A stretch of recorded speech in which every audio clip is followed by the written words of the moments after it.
House will come to order.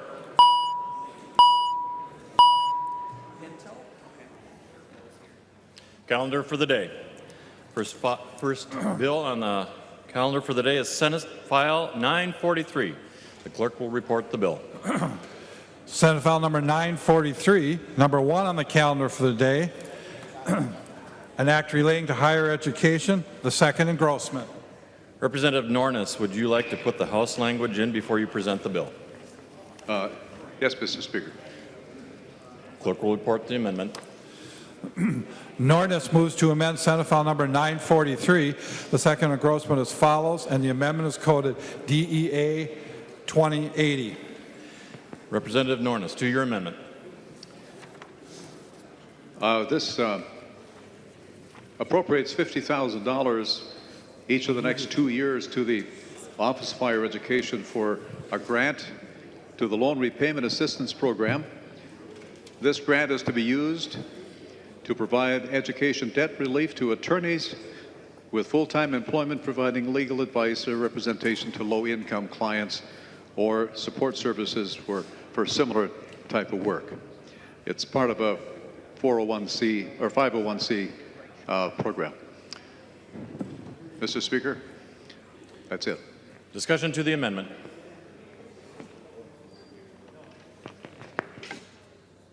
Seeing none, all those in favor of adopting the amendment signify by saying aye. Aye.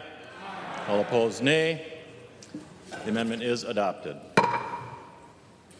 Seeing no further amendments at the desk. Seeing no further amendments at the desk, the clerk will give the bill its third reading. Third reading, Senate File number 943, as amended. Third reading.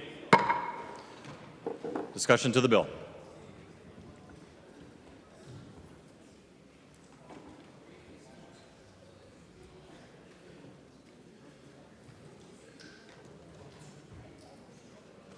Clerk will take the roll on the bill.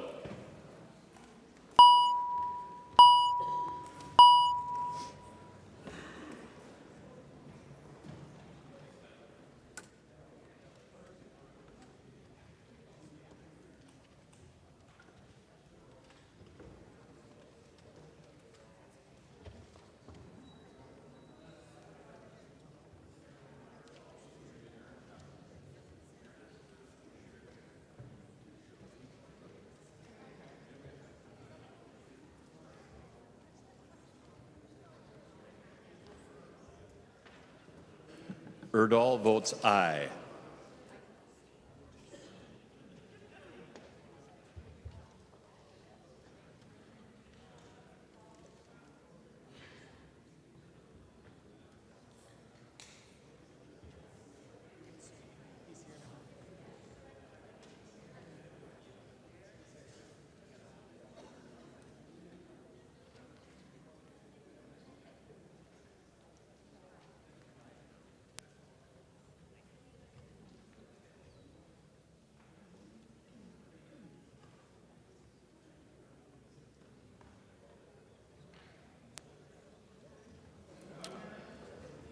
Sundin votes aye.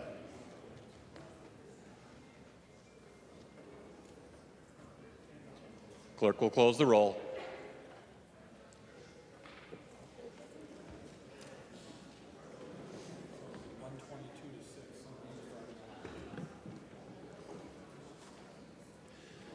There being 122 ayes and 6 nays, the bill as amended is passed and its title agreed to.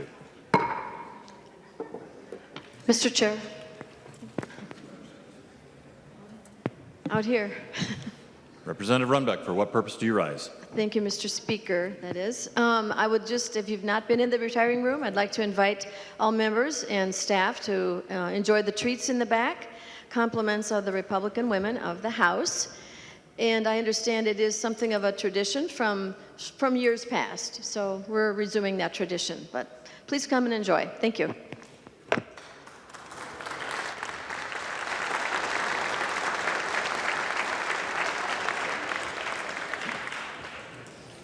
Next bill on the calendar for the day is Senate File 1456. The clerk will report the bill. Senate File number 1456, number 2 on the calendar for the day, an act relating to economic development, the second engrossment. Recognize the member from Dakota, Representative Garofalo.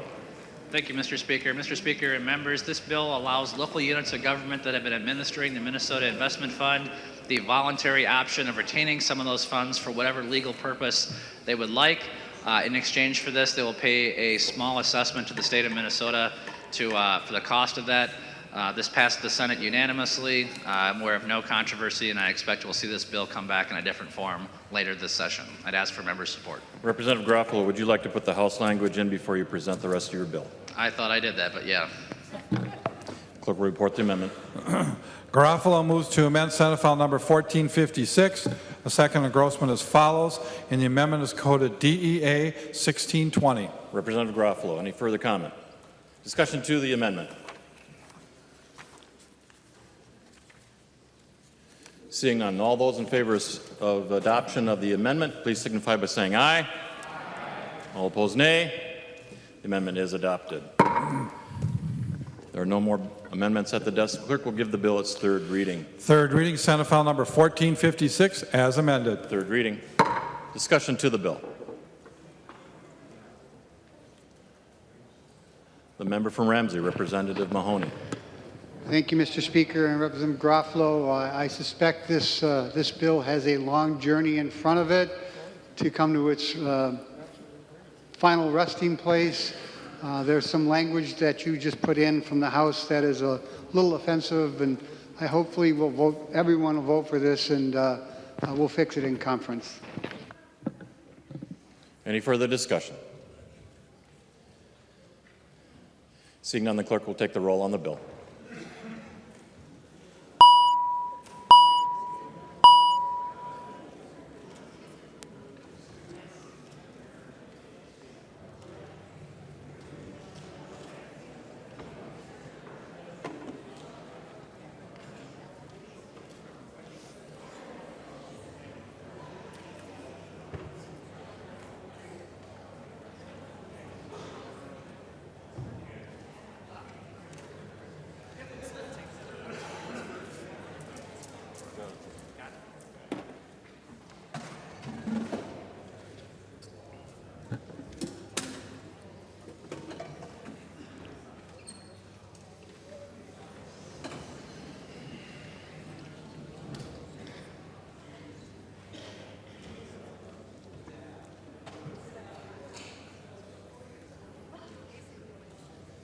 Clerk will close the roll.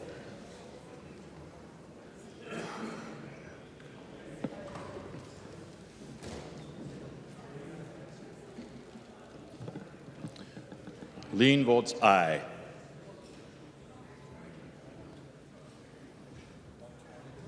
There be 120 ayes and 9 nays. The bill as amended is passed and its title agreed to. Reports from committees on rules and legislative administration. Pepin from the Committee on Rules and Legislative Administration, pursuant to Rules 1.21 and 3.33, designates the following bill to be placed on the calendar for the day for Thursday, May 18th, 2017, and establishes a pre-filing requirement for amendments offered to the following bill. Senate File number 550.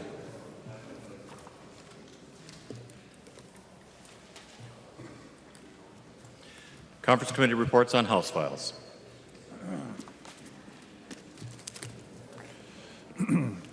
Conference Committee report. This is the Erickson motion. Conference Committee report on House File number 140, an act relating to education. The conference report is addressed to the Honorable Kurt L. Doubt, Speaker of the House, and the Honorable Michelle L. Fischbach, President of the Senate. We, the undersigned conferees for Senate House File 140, report that we've agreed upon the items in dispute and recommend as follows. And the Conference Committee's report is signed 2 of 3 conferees on behalf of the House and 3 of 3 conferees on the part of the Senate. Erickson moves that the report of the Conference Committee on House File number 140 be adopted and that the bill be repassed as amended by the Conference Committee.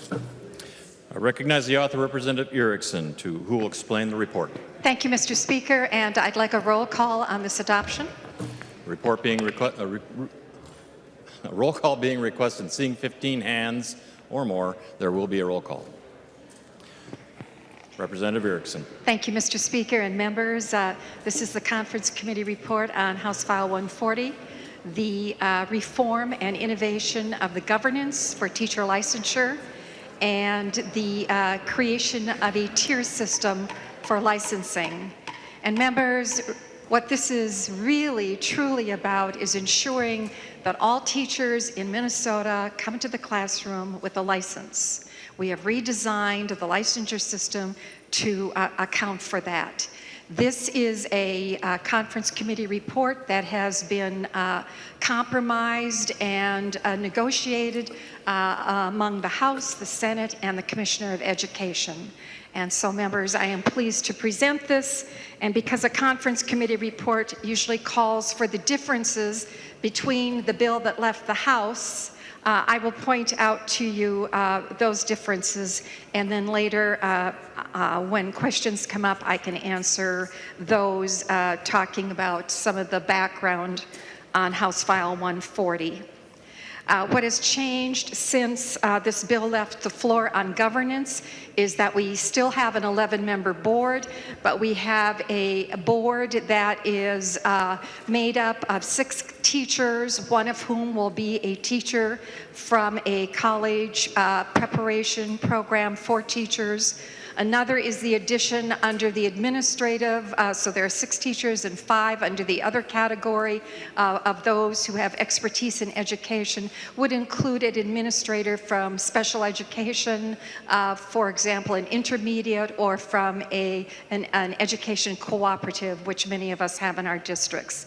It also includes an HR director, a human resource director, because many of our districts have that. The board will appoint and hire the executive director. That was something that was not in the House bill that left here.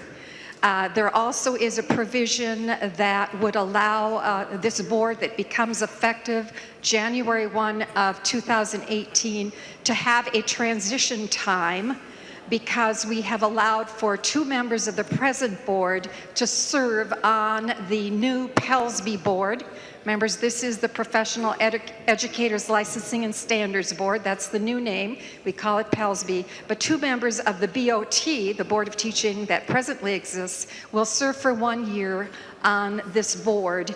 And there will be a transition time whereby this board may meet and may discuss and may even consider the hiring of an executive director. Just consider it, not do the hiring, because they won't be official yet. So that's kind of a major change, which I think I heard some concern about as we listened to all of you and to others. Another is that the Pelsby board will now be responsible for the teacher supply and demand report, as well as the STAR report, which is the staff automated reporting system that has been very important to understanding how our school districts do staff. Another change, when we get to the tiers, we still have the 4 tiers, but Tier 1 has been reformed even more with more innovative ideas. Districts and charters must confirm now that they have a Tier 2, 3, or 4 candidate who was not available, and therefore that's why they are requesting a license for a Tier 1. And the Tier 1 members, if you're looking at the conference committee report, has also changed. We now have unlimited for those who will be in career and technical, but otherwise, or unlimited if you're teaching in a shortage area and you're going to receive a Tier 1 license. But if you are, and these are 1 year, remember, but if you are in a regular classroom and you have this 1 year, you will have this 1 year, and then you can apply 3 times, and after that the district would have to show good cause to request the renewal of this Tier 1 license. All Tier 1 candidates in their first year, their initial licensure year, will have to take the content exam. All of them, of course, will have a BA degree, and by the way, Pelsby will be able to comment on any application for any of the tiers, but in particularly we were concerned about Tier 1, that they at least be able to comment. Now, members, remember that in place for the last 20 years has been what's called a community expert. It's a special permission which districts apply to the Board of Teaching to receive. It's an application process. The board approves or denies, which can still occur, of course, but the board has over the last year accepted nearly 1,000 of these, and I asked the current executive director, Erin Doan, if the board ever denies, and she said in her tenure, which has been between 4 and 5 years, only 50 have been denied. So I think the changes we have made to Tier 1 are going to be very reassuring to those of you in this chamber who have questioned that, and also will be reassuring to Education Minnesota, which I know is raising concerns about this, and really should not. Mentoring, induction, and teacher evaluation will be included. That's not something that was in House File 40 when it left here. The fact that Tier 2 is a duration of 2 years with renewal 3 times, and if the candidate teaches during that enrollment in a prep program, he or she may count that teaching experience toward their 3-year probationary period. This is very good in Tier 2 because Tier 2 is designed as like a stepping stone. Certainly from Tier 1, you can move into a prep program and get a license in Tier 3 or Tier 4, but in Tier 2, we really have a stepping stone. And it's an encouragement to those out-of-staters who come to us seeking a license. In Tier 3, for the most part, those who have completed an approved teacher preparation program plus their coursework will have a 3-year license with unlimited renewals. Tier 4, we have designed so that all who now have a 5-year license will be grandfathered into the 4th tier. Those renewals also are unlimited. We also have some additions that are going to be in session law. We have listened carefully to those who wanted a review of special education licenses. We have that. A rule for academic and behavioral specialist licensure. We have that in session law. And an allowance for teachers of English as second language to provide instruction as in content is also going to be included in session law. So members, I think with that, I will ask that we adopt this conference committee report. I am available, of course, to answer any questions that members might have. Discussion to the adoption of the conference report. Member from Ramsey, Representative Mariani. Thank you, Mr. Speaker, member, and thank you, Representative Erickson, for excuse me, going through particularly the changes in the bill. It was good to serve on a conference committee with you and with Representative Bennett. I do have a couple of questions here, and I'm wondering if you would yield to a few questions. She will yield. Representative Mariani. Thank you, Mr. Speaker, and Representative Erickson. And first, let me just say, I think that, in fact, there has been some really good movement here, and as you indicated, the Tier 1 area was one that caused quite a bit of consternation, particularly the Senate language approach was quite troubling for me and for others as well. There was a possibility of just very long and broad, a broad and very long continuation of those Tier 1 licenses, and so we've been able to prescribe those a little bit more in the language before us. So I think I just want to acknowledge that that was really an important step. I also think it was important that some of the changes to the board structure, making sure there were at least 2 folks who currently have experience. We have brought that issue up here on the floor of the House in our debate going out, so I'm really glad that there was some movement on that as well. Regardless of how one might feel about the policy one way or the other, there is some wisdom about having continuation of folks who have experience, who are currently at the table, to be able to guide whatever change is going to happen.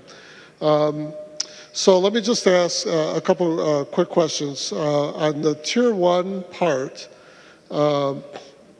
one of the ways in which we proscribed that Senate approach, which was the sort of, not quite, but endless renewal process, was to make sure we applied to CTE, Career Tech, very unique situation, and then also identifying shortage areas in which there could be continuous renewals and at some point with a board review.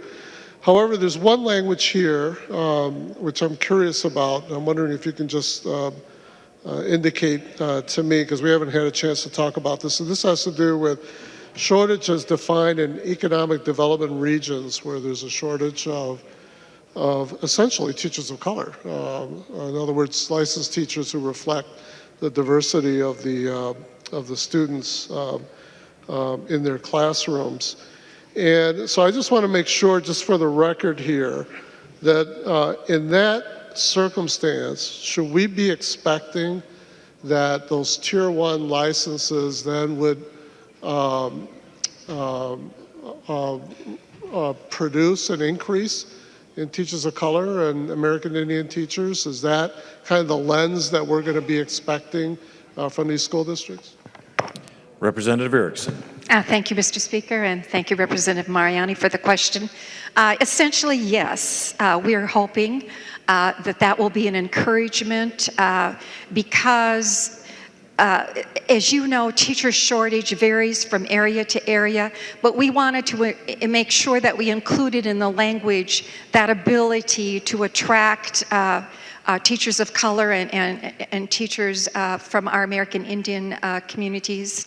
But we look forward to this provision that provides for an unlimited renewal of Tier 1 as being something that's really going to be a benefit to our school districts as we look at our diverse populations throughout Minnesota. And that's why we lifted the language that was in the omnibus bill for education and placed it, in our definition of shortage, so that we could look at those economic development areas and how times change, how the population changes, and as new citizens arrive, how we can address those issues. Representative Mariani. Thank you, Mr. Speaker. Thank you, Representative. Let me just highlight a couple of things that continue to challenge me, and I want to do this in the spirit of continually working on this this area. One, as you know, Representative Erickson, I've had a strong interest in making sure that cultural competency skills be at the core of skills that we should expect of our licensed educators in the state. And so there's language in Tier 3 and Tier 4 that expects that. There's language for teacher prep programs that continues to have that expectation of teacher prep programs. I do continue to be concerned that we don't have the licensure expectation when it comes to Tier 2 teachers. And my hope is that I don't know what's going to happen here on the floor, but my hope is that that's an area that we can continue to work at.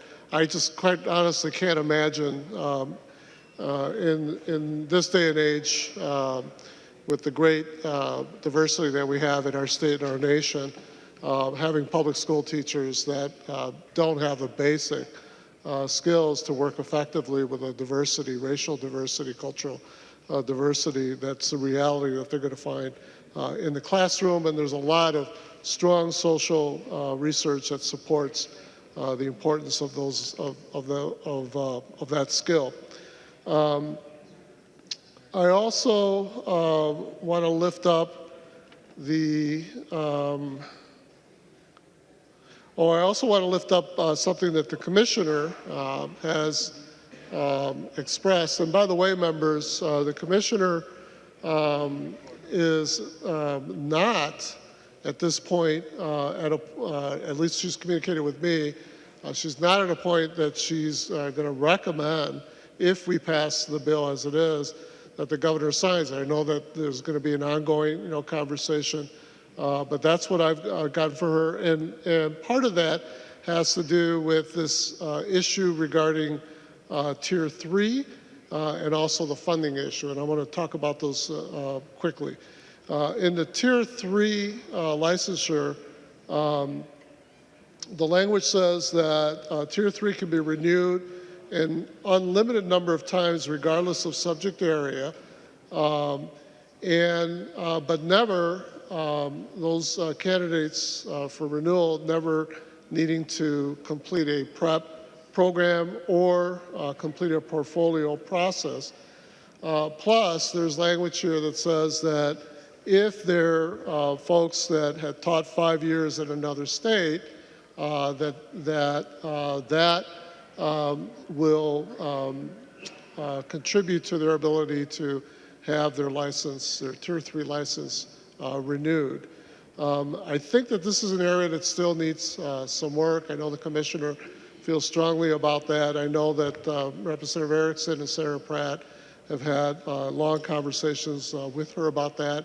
She's expressed to me as of today her continuing concern with that Tier 3 level, more so than the Tier 1 and the Tier 2.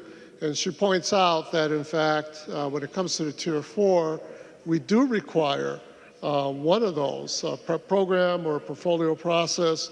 And so we are acknowledging as legislators that preparation matters, particularly when you get into, those higher tiers.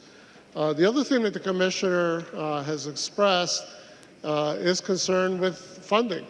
Now, members, I want to be cautious here because obviously I'm in the legislative branch. I'm not arguing for the executive branch. We should pass bills to the governor that we believe in, period, and let the governor deal with them. But nonetheless, the reality is that there is a funding issue here because there's no funding in this bill. The funding to make this happen is in Representative Loon's bill, Representative Nelson's bill, and that bill was vetoed. Am I correct? That bill was vetoed, and I'm not being coy. I was actually out of town during that period of time, so I'm trying to catch up to the news. And so it really poses an issue, members, about how we're going to be able to do this massive change if there is no funding to go along with that. So I don't know how to pose this as a question, but maybe if Representative Erickson can yield to a soft question on this, I'd appreciate it. She will yield. Representative Erickson, so the funding is in another bill. I guess the question is, don't we need the funding to make this thing happen? Representative Erickson. Thank you, Mr. Speaker, and thank you, Representative Mariani. Representative Loon may want to address the funding issue, but unless 140 passes, the clause that we had in the vetoed bill was that the funding would not be available at the level that it is was in the omnibus education bill. So it is often that we have major policy, but the finance is included in the finance bill. I don't know how we could have added it here without making this a finance bill. So this is a policy bill, and we separate policy from finance for this particular reform. But otherwise, I think Representative Loon can answer that question if you'd like to yield to her after I say something about Tier 3. Members, in Tier 3, we have a menu of options. And in Tier 3, our first two options are that you've been in an approved Minnesota teacher preparation program. Number two is that you've been in an approved Minnesota preparation program that's from a college, because we're trying to offer a lot of opportunities to our candidates here who are moving through the process. We want to encourage outsiders, those who come here because of a change maybe in their spouse's job. And we want to encourage them. We've always, well, I shouldn't say we've always had, but we have a licensure portfolio provision. That's also in Tier 3, and that has been in existence for some time. Then our other two provisions are a professional teaching license from another state. Okay, someone has a license from another state. They They have evidence that they have been in good standing with this license, and they have 2 years of teaching experience minimum. That's a pretty good qualification if you look at other states. This is a pretty high bar for Minnesota, and we're proud of it. And finally, that there has been, well, I guess there are 2 more. 3 years of teaching experience under Tier 2, evidence of summative teacher evaluation that did not result being placed on an improvement plan. And then finally, we have a passing score on all licensure exams, and in the state we have 3 of them. We have a skills, a content, and a pedagogy, and 5 years of teaching experience as the teacher of record in any state. We are trying to be welcoming to these candidates we know who want to teach in our schools. So Representative Mariani, I didn't want to belabor this, but I want a clear understanding of Tier 3. And I know the Commissioner raised some issues yesterday. These were Senate provisions. As you know, the compromise was among House, Senate, and Commissioner. And Senator Pratt felt very strongly about having this many options, and I honored that. And so, you know, the Commissioner knows I honored that, as I honored many of her requests. So, you know, that's where we stand now, but perhaps you want to ask Representative Loon about the finance. Representative Mariani. Mr. Speaker and members, no, I don't think I need to do that. I think the point is that we're going to be severely challenged if we pass this policy without the funding to go along with that. So that's going to set up some very interesting conversations, it seems to me, assuming that this bill passes today over the course of the next 3 days, because that's the period of time in which the governor has got to be able to act on this bill. And it would be a shame that if we have really good policy here, the governor is not going to be able to do it because we don't have a way to pay for it. So all that by way of saying, I think we're going to have to continue to have this conversation, certainly over the course of the next 72 hours, to make sure that 2 issues get resolved here. One is that there is a way to pay for this, and the other is that there continues to be some level of discomfort that could prevent us from arriving at an agreement that we should work awfully hard to get there. And Representative Erickson, you and I are probably closer on this issue than perhaps many members on my side of the aisle might be with you. You and I have kind of been involved in particularly alternative approaches. We've come at it from slightly different ways. I think you and I have different ways to define how wide the gate should be, you know, what the nature of the criteria, and I think that's fair game for both sides to be able to quibble with. My concern is that we don't either intentionally or inadvertently create scenarios where we're concentrating teachers that are in Tier 1 or Tier 2 in certain school districts and concentrating Tier 3 and Tier 4 in other school districts. One of the things that we, I think as a state, have striven for decades as a way to be equitable in terms of how public services impact and play themselves out in people's lives. That's not been the case in other parts of the country, where you've got states that have a whole different philosophy about you know, what the level of access for public services might be for different people, whether they be of low income or people of color or immigrants or whatever. And so one of the things that continues to gnaw at me in this bill is the question of what level do we accept other states' decisions relative to what they think is an appropriate level of licensing for all their students. And so to me, it's a cautionary note, as much as to you, Representative Erickson, as to me, that there are Minnesota standards that I think we need to consistently lift up. I think many of them are in this bill, but I also think there's room for questions, particularly when we open the door for other states to be able to send us folks that we're going to accept you know, with a certain level of skills that may not be consistent with our values. The Tier 3 license scenarios, elements that you identified are not all required. There's options there. And so anyone can play with the different levels of options and come up with a different interpretation of whether or not those combinations of elements equal what we should be expecting of our students, or of our teachers for our students.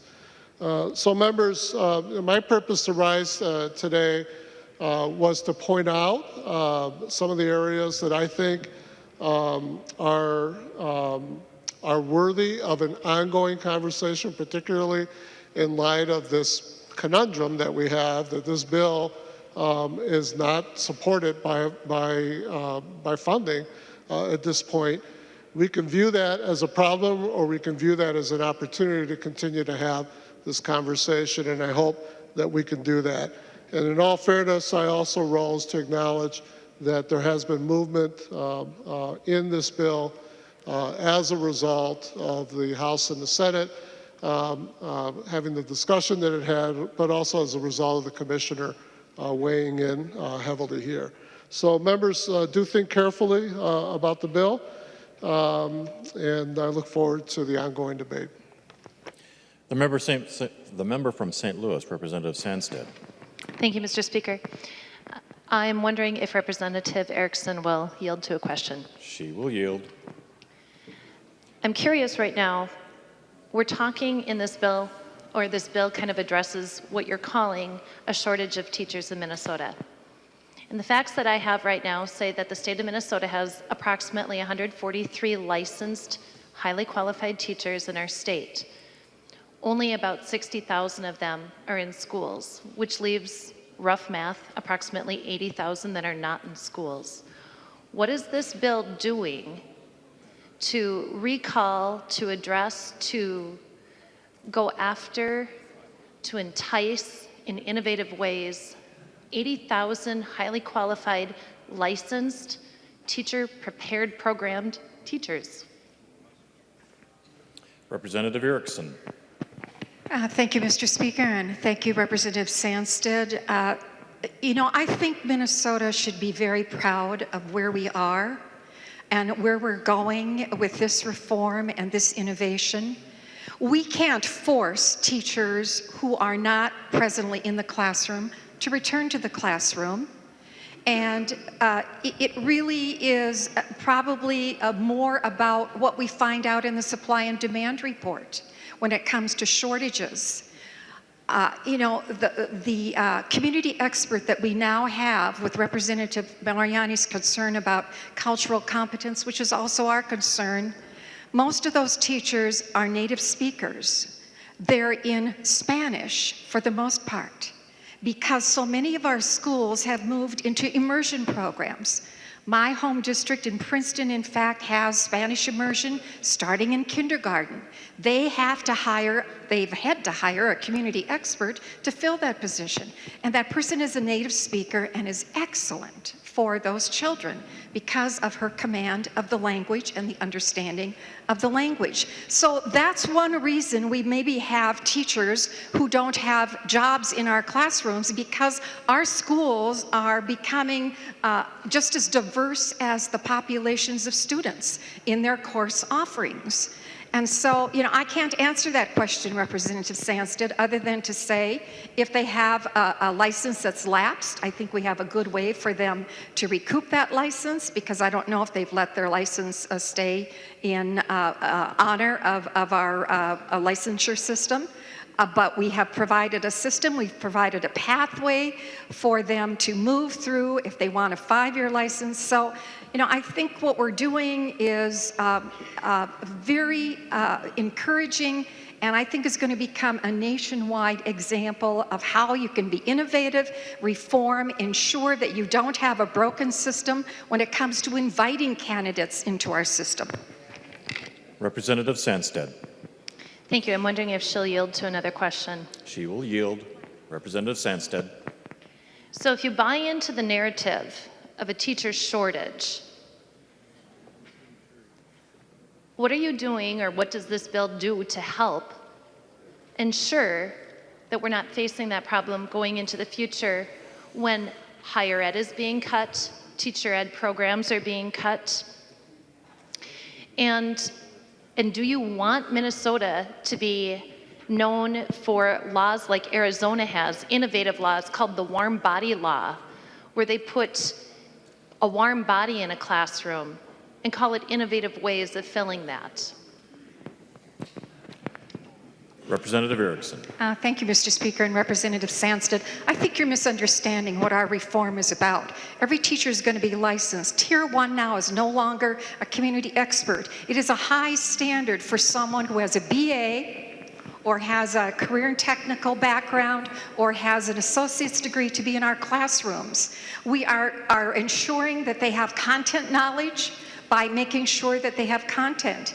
In regard to the shortage, we can't predict. But you know, in the omnibus bill that the governor vetoed is a provision that provides for teaching students about going into the profession of teaching.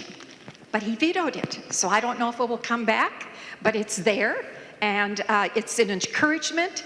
And you know, when I was a beginning teacher, the Teachers for America then was an organization we had in schools like we have FFA today. And we had students starting in the 9th grade who formed together because they had the aspiration to be a teacher. And we met regularly. We had activities. They interned for us. They were our assistants. And that's what you do. And besides, colleges and Education Minnesota need to be out recruiting. They need to be talking about how great it is to be a teacher. Because, my dear friends, this is a great profession to go into.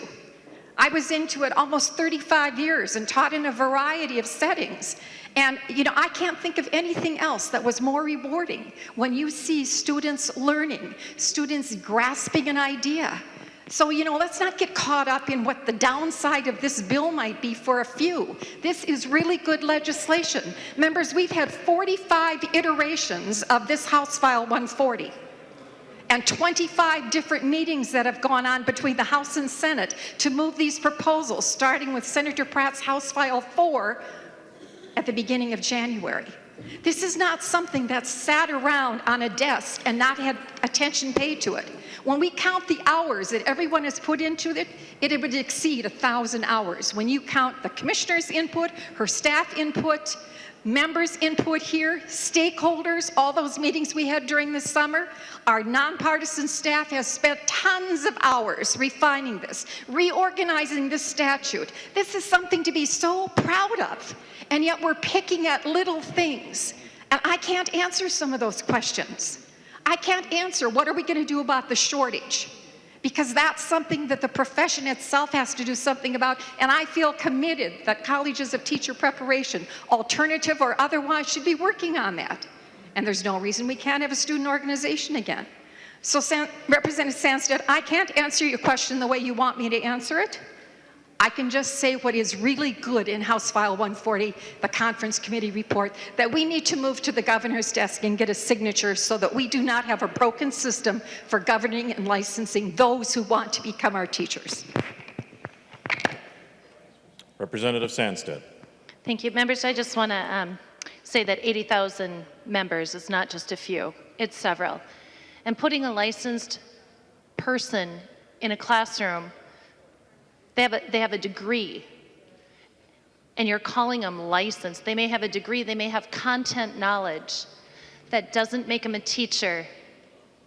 It doesn't make them highly qualified.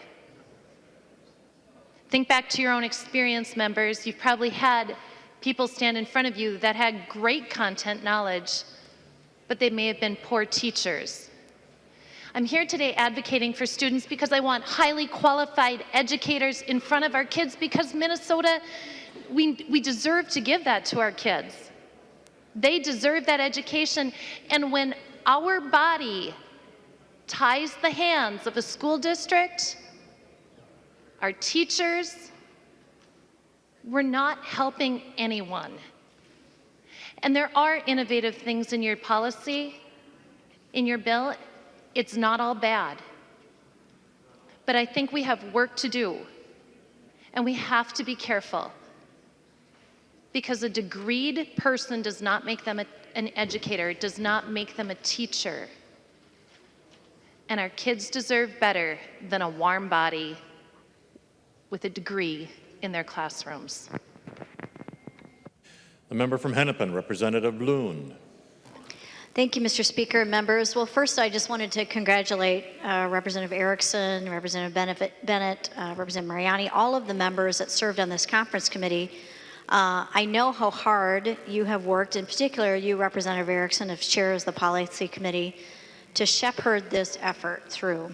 I was pleased to serve on the working group that looked at the Office of Legislative Auditor report, drawing a very bright spotlight on how incredibly broken our teacher licensure process and system is. We really don't have a system that works in Minnesota. And Representative Erickson has devoted countless hours to taking that report, taking the testimony of hundreds of individuals before the working group, additional testimony before her committee, and working with the Senate to come forward with the process to have a licensure system that actually makes sense, one that is understandable, one that is transparent. And all teacher candidates deserve that. Whether you were trained in Minnesota or trained in another state, when you come to Minnesota to be licensed, you should get a straight answer about what you have to do to get a license. And this bill provides that certainty. You know, we can, again, talk about individual provisions all you want, but, you know, we have already entrusted some of our very best people on this project. And right now, when we have the Board of Teaching being sued repeatedly, held in contempt of court for not following the law, I think the time for a little bit of this nitpicking is past. Now, with regards to funding for this process, this is a policy bill. The funding was carried in House File 890, the omnibus funding bill for education, early education through grade 12. Unfortunately, it was vetoed, and so we're going to be starting anew. But the fiscal note for that bill was completely funded through House File 890, completely. And it will be when we move through this again. But members, I really hope there's not some belief on the other side of the aisle that we should just roll this all into the education finance bill and start over. Because I can tell you that this committee chair has different feelings about the licensure process. I would not do the professional educator licensing board. I think the department should do this, in full disclosure. So for folks who feel like this should be a professional board with teachers primarily on it, I think then you ought to be voting for this bill. Let's move the policy forward. We will fund it. It's time we fix our broken licensure system. And, you know, for folks concerned about the quality of teaching, again, as a mom who had 2 kids go through the public school system and did very well, very proud of how our local schools educated my girls and thousands of kids, probably millions that have come before them. I don't think the licensure really told you who was a quality teacher. It was what happened in that classroom. We have teacher evaluations to evaluate how the teachers are doing, providing them mentorship, professional development. That happens with experience.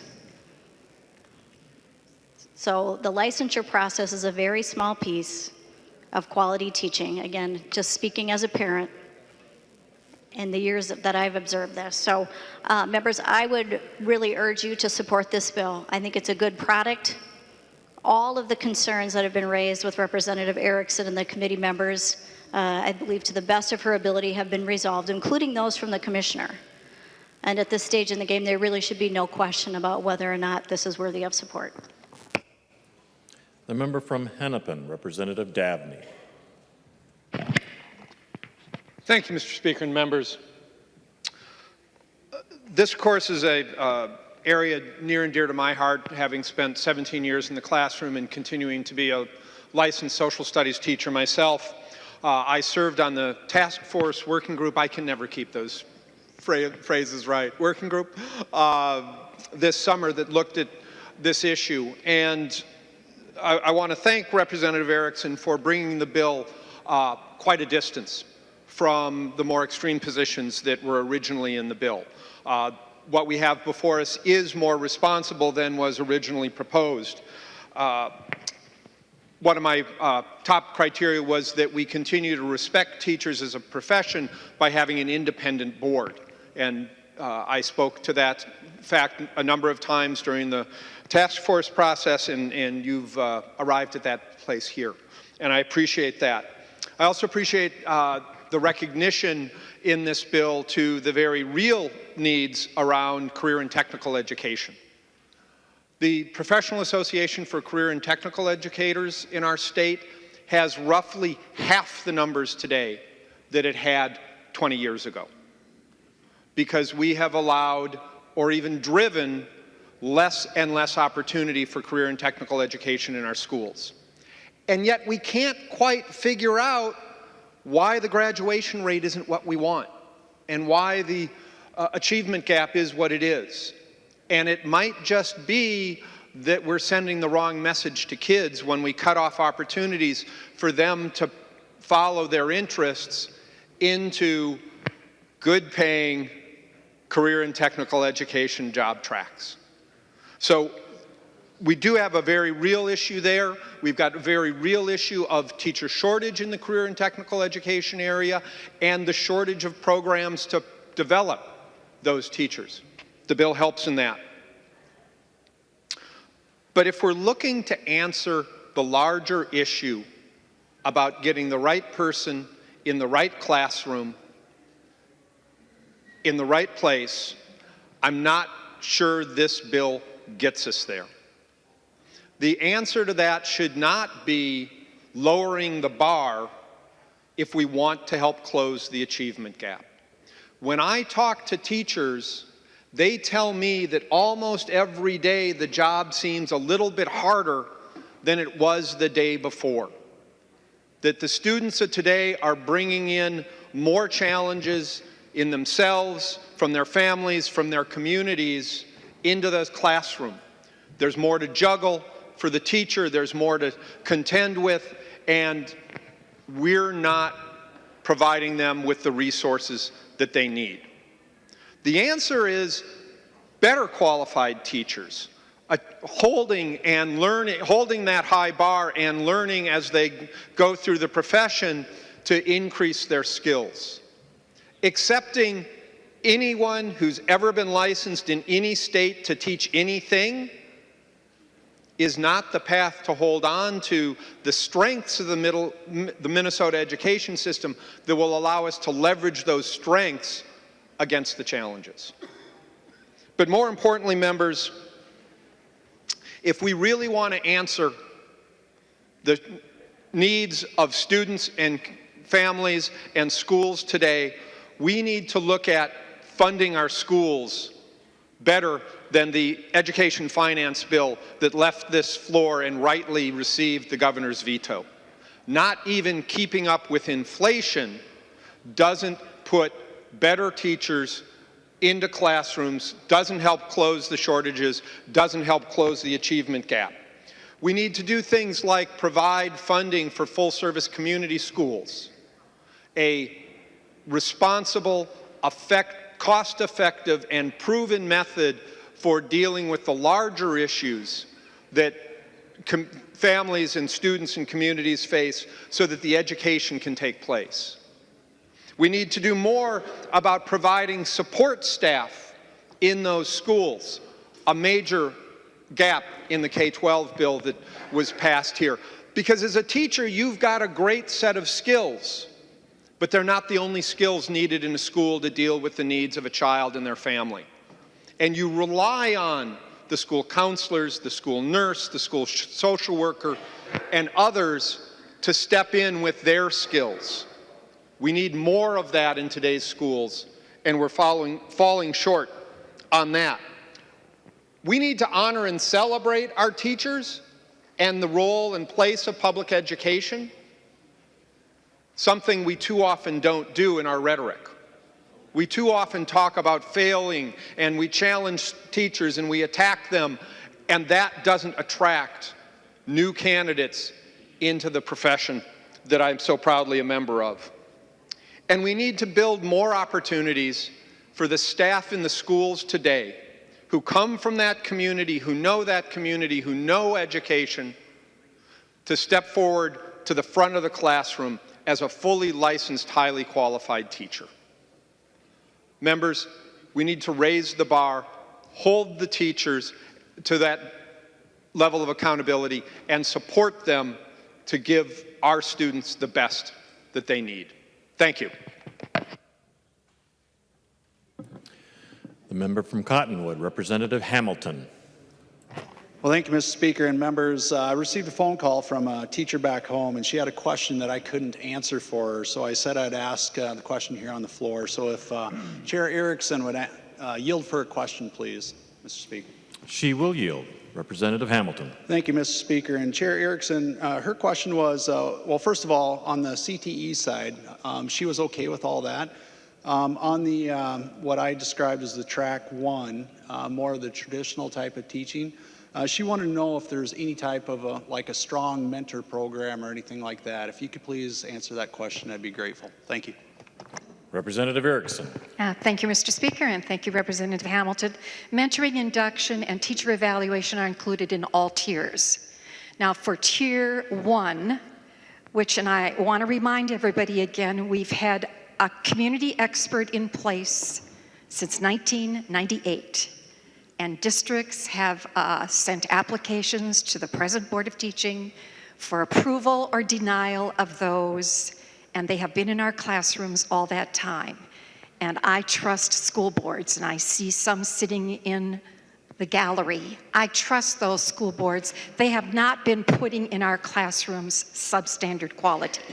They look for the best, and I know that. So we have mentoring and induction, Representative Hamilton, and teacher evaluation. But before I got sidetracked, in Tier 1, the evaluation has to be modeled a little differently because this is a one-year application for this or request for this Tier 1. So every year there has to be a renewal unless you're in a shortage area or you're in career and technical. So if I were someone who has a BA degree and I came to a school district under Tier 1, I would have to take the content test before I could receive a second renewal if I chose to have the district or the district chose me. And then I would be evaluated. But because our evaluation system has a tie to the tenure system, there has to be a little bit of nuance there, but there will be evaluation. So there's mentoring, there's induction, and there's evaluation. Then when we get into tiers 3 and 4, of course, the regular evaluation kicks in because those teachers are now either in the 3-year probationary period or they're in the 4-year. The Tier 2, which is a 2-year license, also includes, as I said, mentoring, induction, and evaluation. Again, the evaluation might have to be, and I'm not saying for sure, this is up to school districts, which remember, members, we trust our school boards who run our school districts to do the right thing, and I believe 99% of the time, or 99.9, they do. I trust them. We, the people, have elected them, and we give them a responsibility. So to make your answer complete, yes, there's mentoring, induction, and teacher evaluation in all tiers. The member from Morrison, Representative Kreshaw. Thank you, Mr. Speaker. Thank you, members.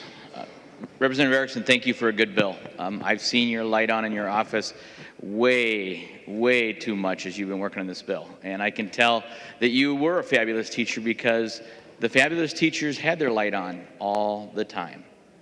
And, you know, we can say a lot of interesting and rhetorical things in here, but I just thought I would share a couple thoughts as a teacher as well. And even though I'm not currently in the classroom, I still am a teacher, and in many capacities, it's the profession that I love. But never once did any of the teachers that I saw were good because of anything that came out of this body. Certainly, Representative Erickson will remove some of the bureaucratic side and make the licensing happen, but not one single teacher was a good teacher because of a button that was pushed in this chamber. They were good teachers because they understood kids, and many times they weren't good students. Some of the best teachers that I worked alongside of, including myself, were not good students because we understood how to get to a kid and to take a kid who was in a difficult spot and move them so they could be successful. That doesn't come from a button that you push on the house floor. That comes from your willingness to understand the kid and their need at that time and to make life just a little bit better, to open up a path. When I left the teaching force and decided to come back after 5 years in the private sector being very successful, guess what? It was really difficult to get back to the licensure and to get back in the classroom. What was really difficult was someone who was a very good teacher who had left, picked up life experiences, and wanted to come back and give to the profession. And the licensing board at that time made it very, very difficult, to the point where I said, I'll do something else. And I did. And I think that the schools that I would have worked for lost an opportunity for me to get in there because of the bureaucratic nature. So what you have done with this bill, Representative Erickson, is you've removed some barriers so that we can get teachers into the classroom. We can talk about high standards, we can talk about where the bar should be, but at the end of the day, it's when a teacher gets into the classroom and gets better at their job that they become a good teacher. And we can talk about the teacher shortage, but we're talking in every field, members. Every single field that we are dealing with, there's a shortage of people because we are running out of workers, period. This is a nationwide problem. And not one thing you will do to push a button will make good teachers better or to remove that shortage. That's got to happen at different levels. So Representative Erickson, I commend you on your work. I hope that you aren't in your office quite as much because I've seen how much time you spent. And thank you for your work, and I hope you'll support her bill. The member from Martin, Representative Gunther. Thank you, Mr. Speaker. And Representative Erickson, I appreciate what you've done. I know there's a teacher shortage. I have a school district in my district that has been looking for a fifth grade teacher for 3 years. They finally got one. And they're very happy. And according to what the superintendent, she said, the teacher is a very good one. But I was wondering if Representative Davney would yield. Is he on the floor? I don't see him. He's not there? Well, I was going to ask Representative Davney, and I have a very strong feeling that Representative Davney is a very good teacher, competent teacher. He believes in teaching. I wonder if he really, good, here he comes, if he really sees a teacher shortage when a school district would post a position as a fifth grade teacher, for example, and they're used to having 150 people apply for that teaching job, and all of a sudden they get no one for 3 years. I wonder what he would suggest we do to get that fifth grade teacher in his Minneapolis school district, in his school. How would you go about getting that done, Representative Davney? Representative Davney. Thank you, Mr. Speaker, and Representative Gunther. Thanks for the question. I think if you listen to probably too much of what I said, I think you heard a bunch of a response to you. When we were in the depths of the last recession, the Great Recession, there were a lot of folks looking for jobs, as you know, and there are a lot of folks with education degrees who were looking for a teaching job. But as Representative Sandstead identified when she spoke, we've got 143,000 licensed teachers in the state, and about 60,000 of them are teaching.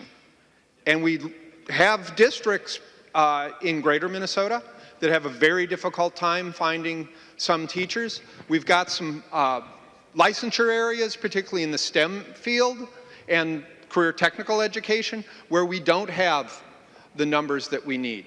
Some of that is because I can get a better pay working in an IT field than I can teaching it. That's a problem. I can get more respect and I can get treated better. That's a problem that we need to solve. It's the lack of support for my students and myself with not enough school counselors and social workers and nurses and people like that, that mean that my skill set as a teacher gets overwhelmed with needs in my classroom that aren't in my skill set and need to be answered by somebody with the professional training that goes beyond what I have. So let's talk about fully funding our schools. Let's talk about making sure that kids have access to the support staff they need. Let's talk about full-service community schools where we engage the community and provide access to opportunities and resources in the school to really make it the center of the community. Let's talk about some of those things. It's not just a licensure issue. Thank you. Representative Gunther. Thank you, Mr. Speaker. I wonder, Representative Dabney would yield again. You know, there's a big lot of advantages in growing the greater Minnesota, especially now, the way they fill that job in that school district, small school district, was to offer the same salary there that you're offering up here, and the cost of living is a whole lot less. And there's a lot of respect for school teachers where I live. So anytime you want to come down, let me know. I'll introduce you to a lot of superintendents who would be glad to have you and your skills with them. He will yield. Representative Dabney. Sounds like a field trip. Member from Freeborn, Representative Bennett. Thank you, Mr. Speaker and members. And I want to thank Representative Erickson for all the work that she has done on this bill and on this whole tiered system. I've had the honor to be on this conference committee. I've watched the many, many hours that she's put into this. She has worked with all groups, from both sides of the aisle to school board groups, to the commissioner, to the teachers union. And I think we have a strong bill here, a good compromise. Everybody gave up things they were passionate about, and everybody got some things they were passionate about.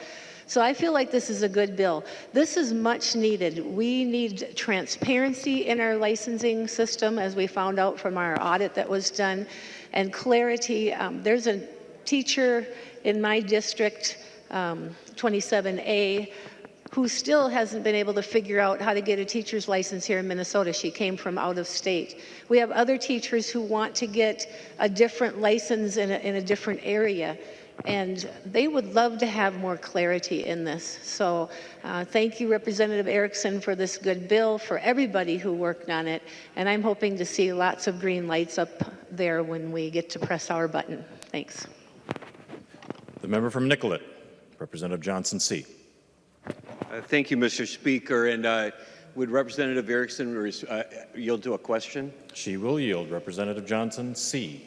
Representative Erickson, I think you may recall that I spent a lot of my career as a teacher educator, and I'm proud of that. And when I reflect on my work at Minnesota State Mankato, I know that I and my colleagues really worked hard to send out the best teachers we could to the school districts of Minnesota and indeed the nation.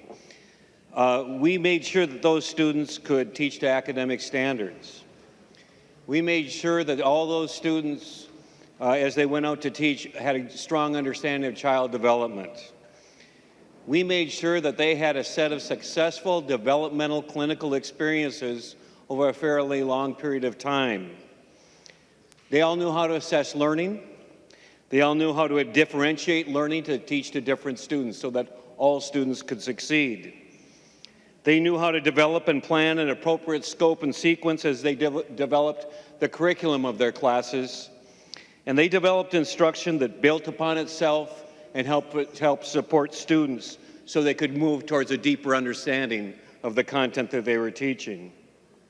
They knew how to manage time in the classroom. They practiced that. And they knew how to handle small group instruction as well as individual student differences in individual student instruction. Can you assure me that this bill, that in the 4 tiers that is set forward in this bill, that teachers that would be hired by our schools, our public schools in this state, that those teachers would have that same set of skills that we worked hard to prepare them at Minnesota State Mankato? Representative Erickson. Thank you, Mr. Speaker, and thank you, Representative Johnson. Well, I can't assure you of anything because in my experience, what happens is, yes, I took all those college courses.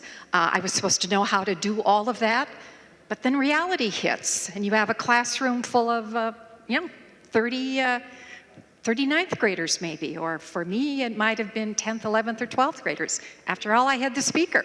He was a challenge too, because I'm sure there were some days he'd rather not do the assignment. But that's what you face. You get these foundational skills, you get the foundational knowledge, but there's no guarantee that once you get in the classroom, you're going to be able to bring all of that full speed and just be that absolutely great teacher on day one, or I found maybe on day 200.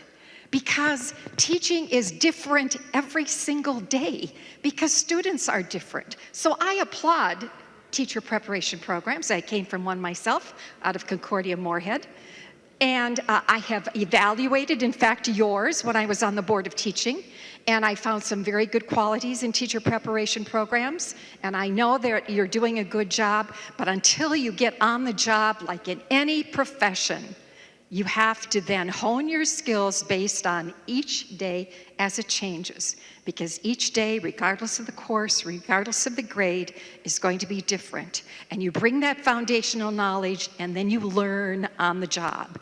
So no guarantees, Representative Johnson, but I think in this proposal, in this conference committee report, we have done the best we can to arrive at, as Representative Bennett and Representative Loon said, transparent system, a clear system, simple to read. It is going to be for college students I've spoken to, a read in statute that they can understand, because we have reorganized the statutes and we have a product that I think is going to be very inviting. But, it's up to the teacher in the classroom, using the skills and knowledge, putting them to work, and then honing them through staff development and through other opportunities that are provided. So I think we have a good foundation here, Representative Johnson, and I look forward to there being many great days ahead for our professionals. Representative Johnson, C. Well, thank you, Mr. Speaker. And members, I prepared for teaching a long time ago, and trust me, teachers are prepared totally differently than I was prepared 20, 30 years ago. And I'll tell you, the care that we take now in the at least the teacher education programs that I know, and these are accredited programs in the state of Minnesota and nationally, there's a lot of care in the preparation of those teachers. And so, yes, they come with foundational knowledge to teach, but I'll suggest to this body, and certainly Assure Minnesota, they go to the classroom with a lot more than foundational knowledge. Let's remember, this is a profession. This is a very important profession. This is the profession that teaches our kids. This is the profession that provides opportunity for every kid in this state. We've got to be careful with this profession. We've got to treat it very carefully to make sure that the best professionals are taking care of our kids when they're working with them in the classroom. I think of other professions. We've got shortages in the medical profession throughout Minnesota. I sit in the Rural Health Advisory Council. We're worried about that. But we're not going to suggest sending out nurses and doctors who only have a foundational knowledge. We're going to make sure that our health professionals are ready to work. Yes, they'll grow, they'll develop, they'll become better professionals on the job, as do our teachers. But the day they walk into that classroom and take over the charge of a classroom and take over the charge of the learning of our children, they've got to be ready to do that well. And our teacher preparation programs do that. So fundamentally, and I guess I'm not convinced that the various tiers in this report will assure that. And I just think this is an obligation we've got to assure the kids and the parents of our state to make sure that we've got quality education. Because fundamentally, this isn't about teacher licensure. This is about student learning. This is about making sure that our kids have their learning is held paramount, and that we've got high quality professionals teaching our kids every day. An increased number of unqualified professionals in teaching in Minnesota is not the step that we want to take to progress education in this state. But it's also about preparing teachers and teachers learning and making sure that they're prepared to do that very sensitive and sophisticated work in the classroom.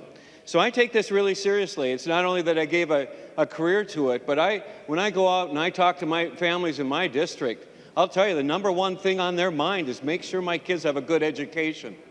And so I'm not convinced this bill will assure that that teacher that their child will have in that classroom is prepared. They're not asking that that teacher only have a foundation of knowledge. They ask that that teacher be well prepared and that there's been somebody to assure that they're well prepared to start that very sensitive and important profession. Therefore, I do not support this bill. I encourage a no vote. The member from Olmsted, Representative Quam. Thank you, Mr. Speaker and members. There are two parts of this bill, very important parts. One of them is the tier structure, but the other important part is year after year I've sat on committee and heard issues with the licensure board, where we have great out-of-state teachers that can't get a chance to get licensure in the state. And frankly, we've got many court cases that the board's lost because they haven't granted appropriately access to these out-of-state experienced teachers to teach in Minnesota. And that is a problem that's being addressed. We got the problem of where currently some of it's in the Department of Education, some of it's with the Board of Teaching. There isn't a good structure for the board, and that's why you're coming up with this better board so that it has the encompassing structure and scope to address what needs to be addressed. And this issue about this tiered structure is going to cause a disaster of people flooding into our schools to teach. I am shocked, insulted by the fact that you're neglecting the key part in education, the local school board, the local community. My resident district is the lowest regular school district funded per pupil on the formulas that we saw pass through, and it's consistently been down there. But we won the Intel Math Award, national recognition for a program we developed and implemented for our students. We had a Blue Ribbon High School Award a couple years ago. And that's because we don't have low esteem for our teachers. We have a great esteem for them. And when I was on the school board, the teachers, the administration, and the school board looked at every candidate for a teacher slot.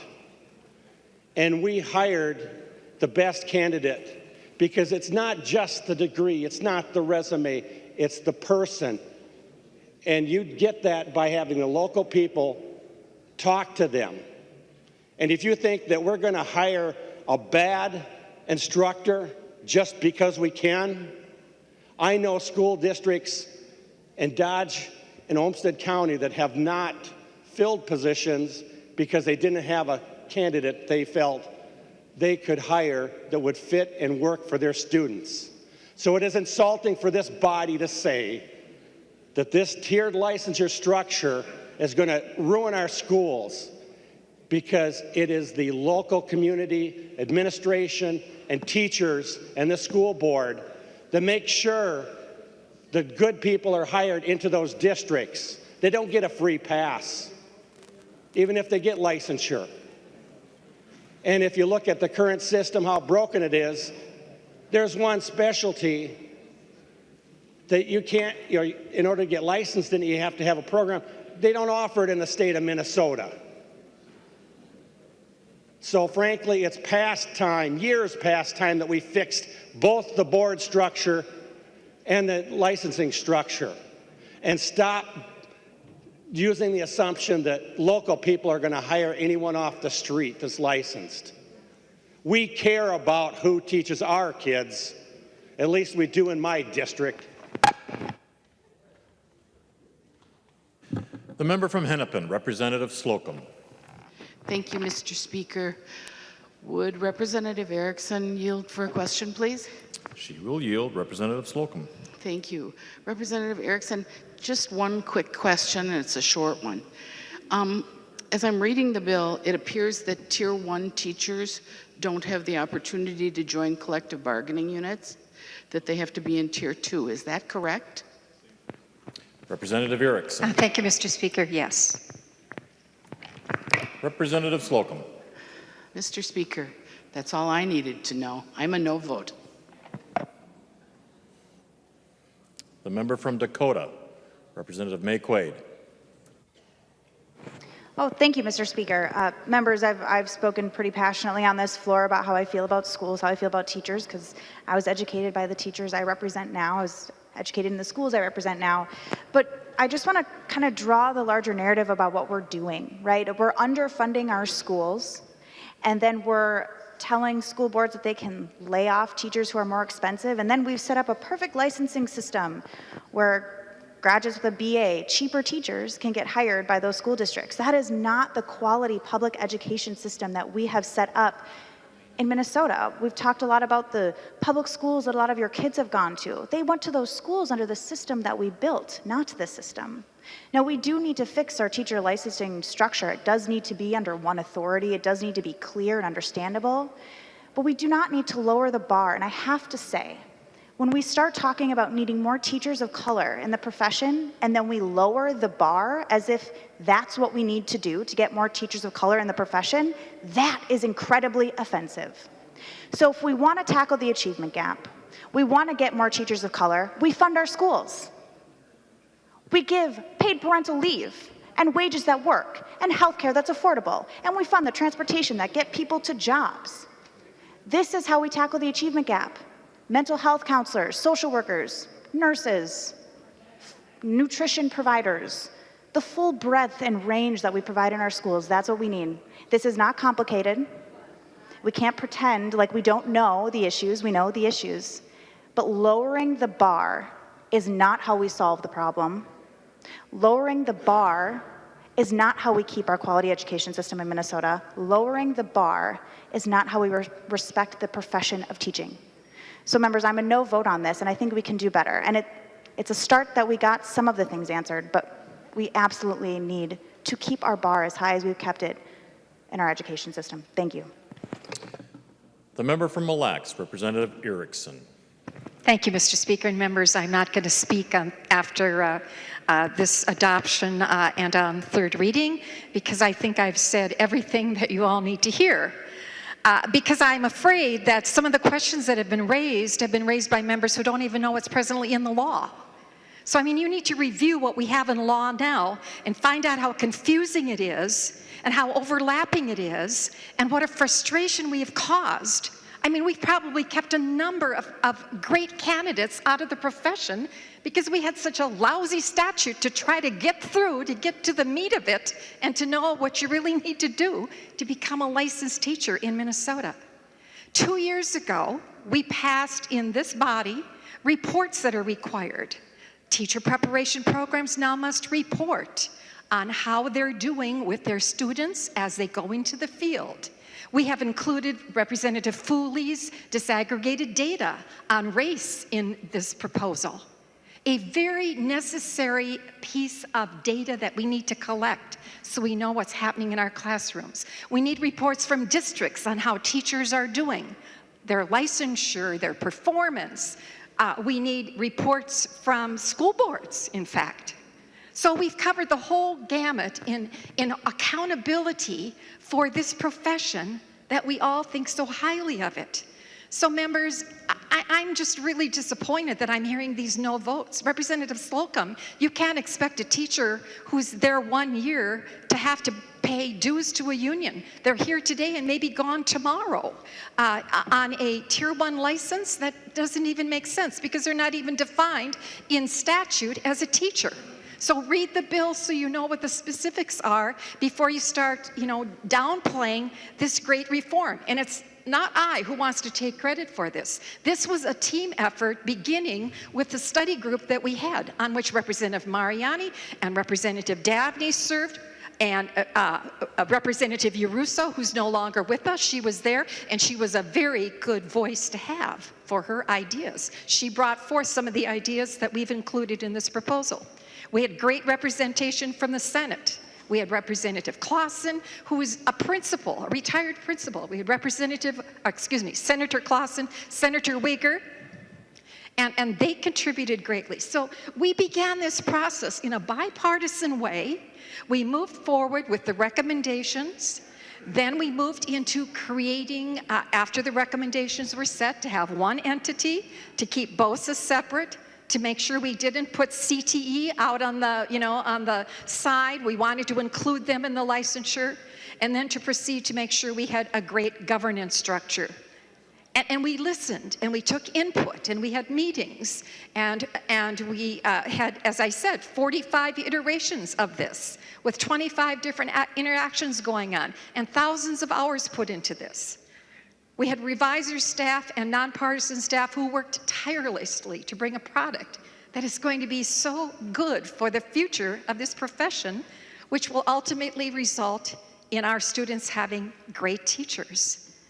And let me tell you, these years that we've had the community expert in place has not meant that we didn't have qualified teachers in districts, because school boards ensured that those candidates, those teachers, whether they were there 1 year or 2 year, were getting staff development, were getting the aid that they needed from other teachers. Most of the time, district personnel didn't even know who a community expert was. They just blended in with everyone else. They didn't have a license, but they were doing the job that they were hired to do for that school or that district. So members, let's think carefully about a no vote today, because the message I think you're sending is that you like the broken structure that we have right now. You're just fine with this mess that we have in statute and this dysfunctional board, and the fact that we have kept so many candidates out of the field. In fact, the Board of Teaching last Friday denied a great teacher who the administrative law just said should be licensed, and they said no, after an administrative law judge heard the case. Members, that doesn't make sense to me if we're trying to hold up a great profession. So I ask for your approval, your adoption of this conference committee report, and a green vote on the bill. Thank you. There being no further discussion, a roll call being requested, the clerk will take the roll on the motion to adopt the conference committee report on House File 140.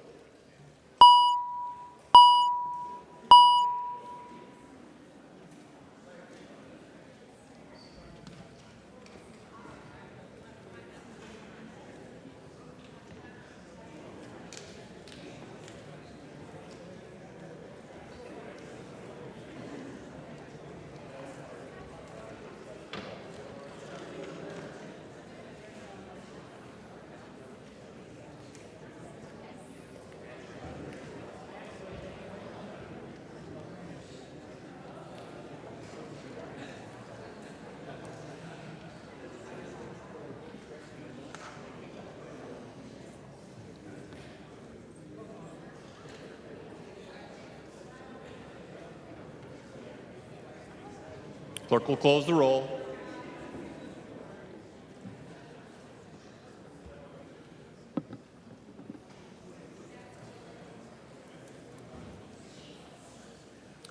There being 76 ayes and 55 nays, the motion prevails, and the clerk will give the bill its third reading as amended by conference.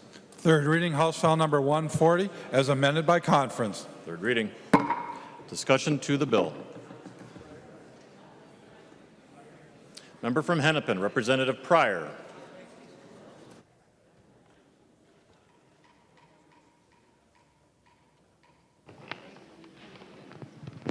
Thank you, Mr. Speaker. So members, there's a lot that I like about the bill that's in front of us. I like this idea of the tiered system. And I think there's kind of an internally consistent, logical method to licensing teachers that this is working towards. But I don't think the bill is there yet. And there's a couple things that I think that we have to talk about and why we shouldn't pass it today. One of it is that it's, we're talking about, we would never talk about motives, and we can talk about intent. And I know that the intent of this bill is to make it quick and simple and predictable who's going to get licensed, so that everybody coming into the state, everybody working towards a license can get one, and that they know they will. The intent is right, but this bill needs to be not just pretty good. this bill needs to be spot on in each tier. And I think we've talked about, and Representative Mariani has talked about some of the potential weaknesses that we're still working on before it is spot on and airtight from beginning to end. And so I see those weaknesses in it. So but again, it's not just the intent of this bill, it's also going to be the long-term consequences. You always talk about public education in Minnesota, that we've had a strong public education system. It's the envy of the country in many ways of how we support education in Minnesota. But what we have to watch out for is the long term, we're not going down a slippery slope by loosening standards. And I think this is what we're talking about here. Aren't there some loopholes here where we can start slipping standards, and we won't notice it right away, but it'll be like 6 years from now when kids are making choices now about careers they're going to follow. And the top of our class, where are they going to go and what are they going to do? So it's the long-term consequences that we're looking at, not just how to get through these next 2 years. But then we also come back to the legislature that's going to pass this. And this is the legislature that is not funding its obligation to education. This is the legislature that has a 1.5 so far in the education bill. The majority put 1.5 to fund education. So what we're saying is we're decreasing funding to education. We are not keeping up with inflation for teacher salaries. We're heading down a slippery slope. We're not running a deficit. We're in a surplus situation, and we decided not to fund education. So we put these two things together. We say we're broadening the way to start teaching. There's more ways to do it. There's loopholes. You can start teaching this way, and we're going to lower that standard here and there. So one bill has loopholes, and another bill doesn't fund education. It doesn't keep up. It doesn't keep up with inflation. So that would be this legislature, if both those bills become law, over the no votes of people on this side. If both those bills become laws, what we're saying in the long run is education is not our priority. We'll give you flexibility and loopholes so that you can keep filling those seats, but education is not our priority. So we put those two things together, and I think that's the message we're giving future teachers. The member from Meeker, Representative Erdahl. Thank you, Mr. Speaker and members. And I'm just going to confine my remarks to one bill. That's the one before us today. A lot of, I try to keep my options open on education issues. And, certainly something needs to be done with our teacher licensure. And I commend Representative Erickson for her work in trying to address this major concern. Over the years, I've received numerous contacts from folks in other states who had their degrees there and couldn't teach in Minnesota, had to do it over again. Or teachers who, because of the mandated teacher licensure test, even though they were named Teachers of the Year in their school districts, were forced to give up their jobs. Now this bill, and then of course we have the confused system between the Board of Teaching and the Education in Minnesota. I mean, there are just numerous things wrong with our system that this bill fixes. Is it perfect? Does it fix everything forever? Well, we probably not, and we won't know. If there's some things wrong that we need to address in the future, we will. But this is a good bill. It addresses a lot of our problems with teacher licensure in the state of Minnesota, and it deserves your support. The member from Olmsted, Representative Sauk. Thank you, Mr. Speaker.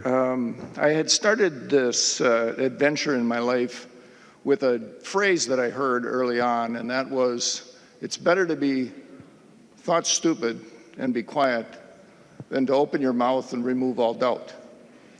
I'm about to end the session, and hopefully I don't remove the doubt, and I hope I don't prove my stupidity. One of the things that I found is that we tend to talk around and about other things. This bill on licensure is critical, and we needed to have this system restructured. But I think we are also allowing for a lot of holes that other things are going to fall into. And I really wish that we could avoid those things and or take care of them. I want to share with you a little bit about how I got through life. I graduated from college and became a teacher. I was a band director for 17 years. Came along through my career and came to that point where in the state of Minnesota, I started teaching in Iowa, but in Minnesota, it became quite predictable that the funding for public schools was going to be up, and then it was going to dive, and it was going to go way down. Now, I was an arts teacher, so as a band director, I think you all know that in public school systems, when you are in this valley, the first people out the door are the arts people. So I stood there at the door every time that cycle went down. Well, at the point I got in my life where I had 2 daughters and I needed to make sure that I at least had a life that I could count on, and I was 20 years roughly into my career, I really couldn't afford to be in a system that was going to continually re-subject the family to this economic uncertainty. I was motivated to stand up by Representative Quam, and it's a very unusual pairing of our points of view, but he dead on, I think, one of the most important things. The Byron School District, the one that he was talking about, is a great school district, but it has nothing to do with licensure, as he said. It has to do with the fact that they have extraordinarily gifted leaders. That school district, the board, and the administrators are extraordinarily gifted, and they provide a pathway, a direction, the supervision, and the supplies that are needed for an extraordinary school. And then they get the kids that result from that. Now, those kids have these great successes. There are 3 things I think that most of us would know that in our lives really make a difference about where we might take a job. And this is motivated by, I'm getting on to 70 years old, and this is what happens to me. So I forget my colleague who's from Blue Earth or down there in the south. Actually, I'm originally from the Keister area, which is only like about 20 miles away from where he's from. When he talked about that he had this offer for a job and nobody applied. Nobody applied for the job. Well, why in the world would that be? I think most of us know that we go into life, look for a position based on economics. Are they going to pay me? And what's it going to cost me to live there? We do it on stability. We would like to have a job that we know is going to be there and that we are going to retain. That was the one that got me. Living in this life of up and down and up and down. And I said, you know, this is a wonderful job. Being a band director gives you personally wonderful gifts and things. But the school district and the funding system is up and down and up and down. And so I decided I had to leave. Another thing is lifestyle. Now, unfortunately, some of us come differently in what we expect. I started teaching in southeast Iowa, the little piece that hangs down along the Mississippi River down there. I had to drive 90 miles to listen to a symphony. That was lifestyle problems. So they could have advertised that job for 50 years. And after having been there, I would have never applied for it because it didn't satisfy one of the 3 things that guide people into their profession. I think that we have misconstrued what the problem is. The teaching profession has an excess of licenses walking around. It's not a problem because of a shortage of job or a shortage of this or so. They just don't want to take the job anymore. It's an economics, lifestyle, or predictability problem. So for us to sit here and argue about this particular bill and this proposal to solve the licensure problem and to bring in whether it's going to solve the teacher shortage, it's laughable, folks. The issue is about, is the licensure better or not? That's what we were talking about. Why are we talking about some of these other aspects that don't exist? I was waiting for Mr. Quam to come back because he'll die that I used him as a reference in a positive light. But he was dead on. When we are discussing the teaching profession, we have to remember that the reason somebody teaches is because it's a great life, they have a predictable life, and they're being compensated. The issue of compensation is a national problem. We are being silly if we think we are paying teachers enough. We are caught in a historic cyclone, if you will, that has degraded over time. There are two professions that have almost parallel lifestyles, if you will, or life cycles as we look at this. We have the teaching profession and the nursing profession. They're almost parallel over history in that they were populated primarily by women at a time when there were fewer challenging professions to get into. Teaching was one of them, and nursing was another one. Challenging jobs, decently rewarded, but oftentimes, as when my wife and I started teaching, she was that close to being paid less than I was for one reason: gender.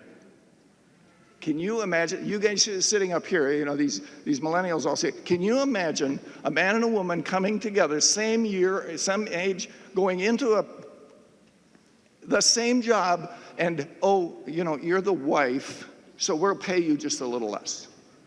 That was the real world. And that's where the teaching profession started, and we have struggled with that up to the point now that we still don't pay people enough to seduce them away from the other professions. So I would offer to us that if we're going to talk about the teacher shortage, we deal with the economics, the lifestyle, and the predictability. Those are the issues that will matter if we're going to have teachers in the profession. Right now, we are apparently, by the test of the real life going on, we are failing in at least one of those in a lot of our schools around the state. So I offer that this, I think and I hope that this is a good thing in that it changes something that was horrible. We are, I hope, on a better path. I am not an expert in that field of licensure and how the application should work. Hopefully this does work. I have one real significant fear, and that is by creating this first tier, we are going to, over time, subvert the teacher system that provides the qualified teachers. It's a fear. I certainly have not fired up my crystal ball to know for sure. But there is a challenge coming for the preparation of teachers into the future when we provide this kind of a doorway. All right. Thank you very much for listening. I really am disappointed that Mr. Quam wasn't here. Thank you. The member from Ramsey, Representative Moran. Thank you, Mr. Speaker. Boy. So to Representative Erickson, I want to just say first thank you for all your work, you know, and the hours you spent with others trying to bring a bill forward in this body. And I do think we've come a long way from those earlier discussions. You know, a big part of our discussion was looking at Tier 1 and whether or not we had some safeguards or guardrails in that, and it's better. And glad to see that. I have a couple of questions that I hope you can yield to. And the first one would be, in looking at this policy piece that you brought forward, is there any dollars attached to it? And why or why not? She will yield. Representative Erickson. Thank you, Mr. Speaker, and Representative Moran. The funding is carried in the finance bill, and it is very generous funding. It is, and I see Senator Pratt here in the audience, here in the chamber, I should say. And we accepted in the finance bill the Senate's proposal, a very generous one. I believe it's over $3 million because they followed the fiscal note. So it's a very generous funding. I don't foresee that it's going to change, but we have to have, you know, an education finance bill to move it. So there's no funding in here because we chose to carry it in the finance bill because we wanted to keep this all policy on the reform of governance and the reform of the licensure system. Representative Moran. Thank you, Mr. Speaker, Representative Erickson. Well, that's good to know. And I don't know if $3 million is the magic number for what needs to be done, or if we need more money to really accomplish what we need to do around licensure.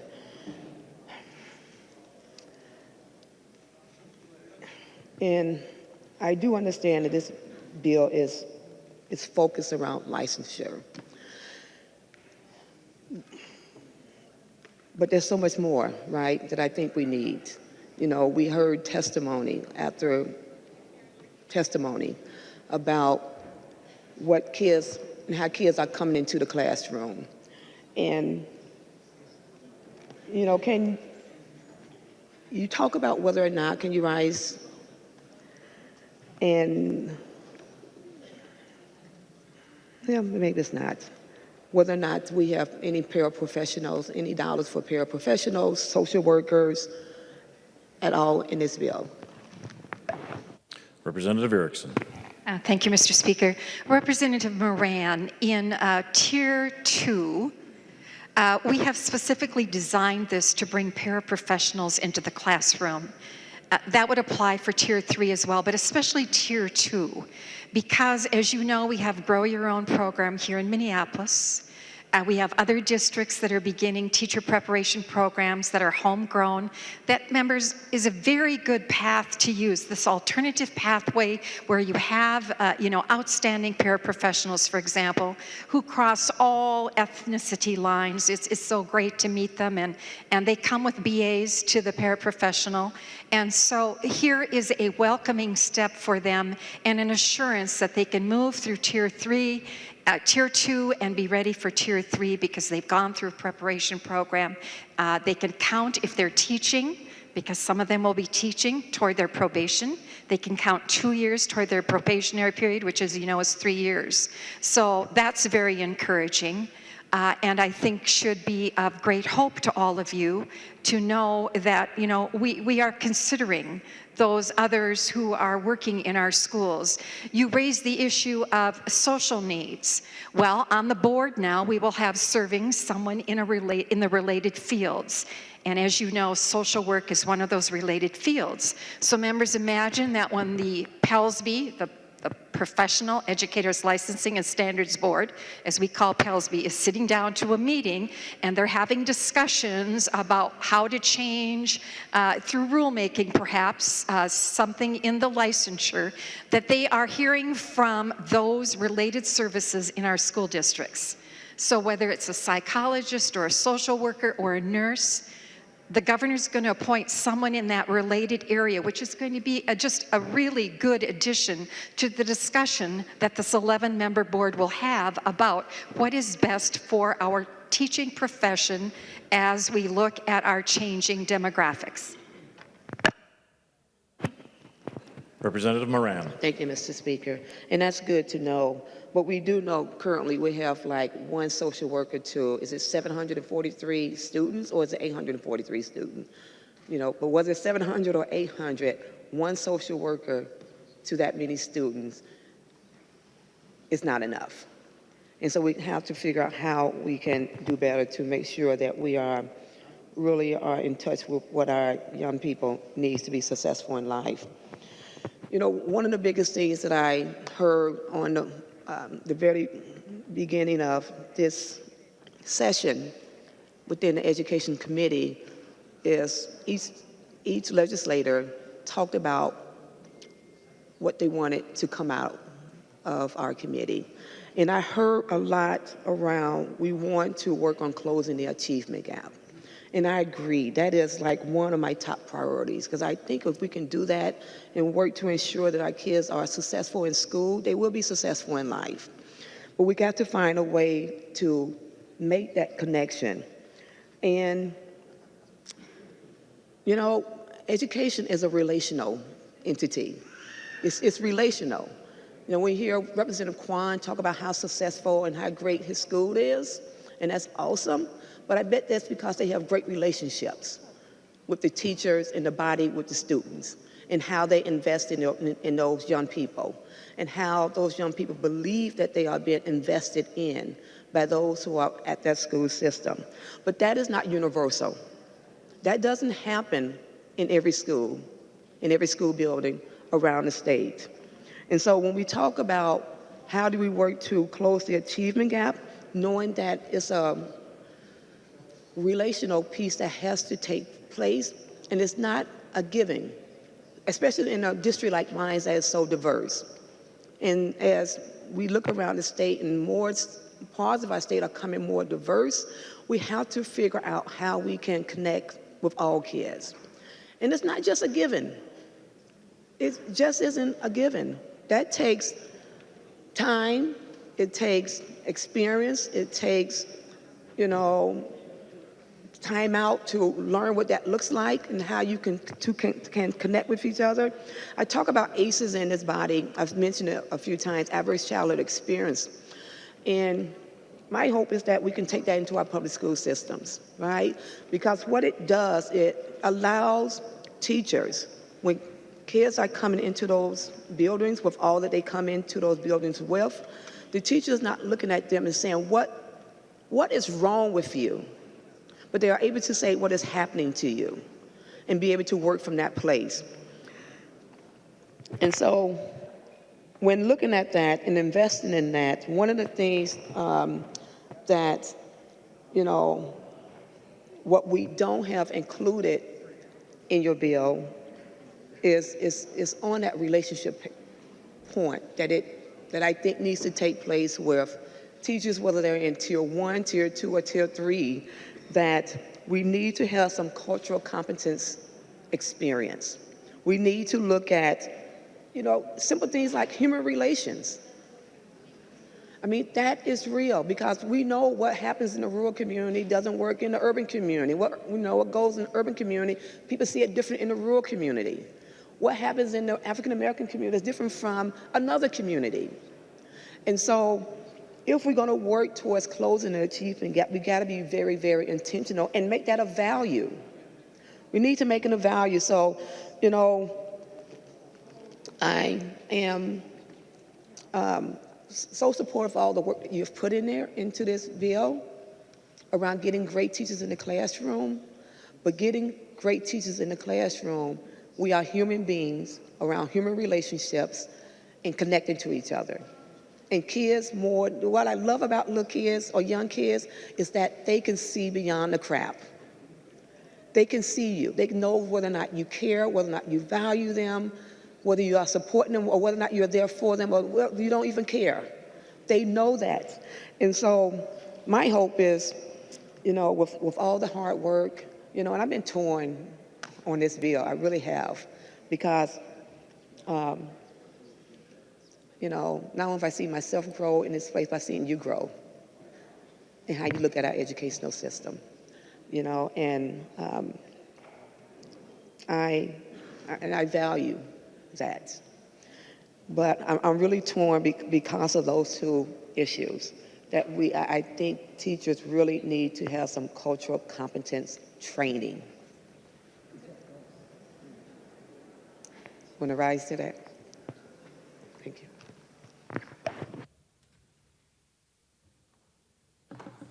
The member from Mille Lacs, Representative Erickson. Thank you, Mr. Speaker. I don't know if there was actually a request for yield, but I do want to respond.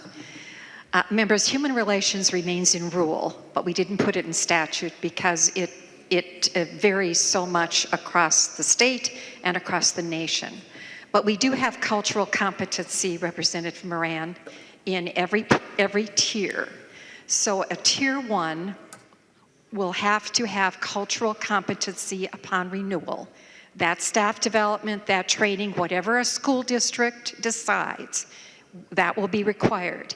Teacher preparation programs now have to include cultural competency in their programming. And the cultural competency is, both families and educators working together to understand an ethnicity or the customs or whatever might accompany their classroom or their student population. As you said, urban populations are different from rural Minnesota in many instances. But that will apply to all of us, wherever we live. That working between families and educators to understand our cultures and address, as you want, relationships between students and teachers, which is really essential. And I think there are so many teachers in our classrooms who develop strong relationships with students. And they learn about the culture from the students, but the parents also have to be involved, the families.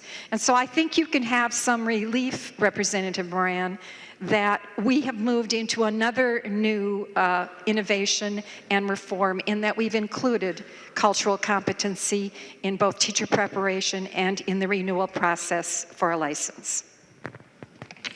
The member from Rice, Representative Bly. Thank you, Speaker. And thank you, Chair Erickson, for your work. I don't fault you at all in the effort you put forth. I think you identified some problems that were going on with our teacher licensure issues, and you've attempted to address them. I'm a little bit troubled because I think that the tiered system opens the door to the feeling that perhaps we can't trust all teachers to do the job that's before them, and it's a very important job. And I think we've heard from the discussion today how complex dealing with any part of education is, as we struggle to answer many questions, some of them cultural, some of them pedagogical. And I think that, another problem that, of course, you had to deal with is there are teachers needed in classrooms, and we don't always have enough teacher candidates, perhaps, and we want to make sure that we have quality teachers. I'm intrigued by the efforts that have happened in Finland. And in Finland, they took maybe 30, 40 years to address what they believed was a very inferior education system that they had, and they wanted to improve it. And they started with two simple ideas. They wanted to have trust, and they wanted to have equity. And I think those would be two guiding principles that could help us as well. But they took a different direction. Rather than having a tiered system, or a system that would put teachers maybe, again, it's complex, I realize that. There may be candidates who, without the training or the pedagogy, might do just a fine job, but we don't have any guarantee of that. There might be teachers who would fail. What they did in Finland was to say, we want to make sure that our parents, our students, our legislators, whatever it might be, can trust the teachers in every classroom. And so they said, we're going to give advanced training to all teachers. We're going to make sure they get a master's degree. We're going to make sure that we observe and work with them as they teach. And we can tell whether or not they have the kind of pedagogical skills, the kind of background that's needed for that teaching. And I'm sure it took years for them to get this in place, but what they're working at is saying, if we want to trust our teachers, let's make sure we invest in them enough to make sure that they're ready to go in the classroom and do the job that we expect of every teacher. And so I'm not sure how we get there. And what I've learned being in the legislature and sitting on education committees is that, as Representative Krisha was sort of alluding to, perhaps the legislature is not the best place to solve all the education problems. Perhaps it's not the best way to do that.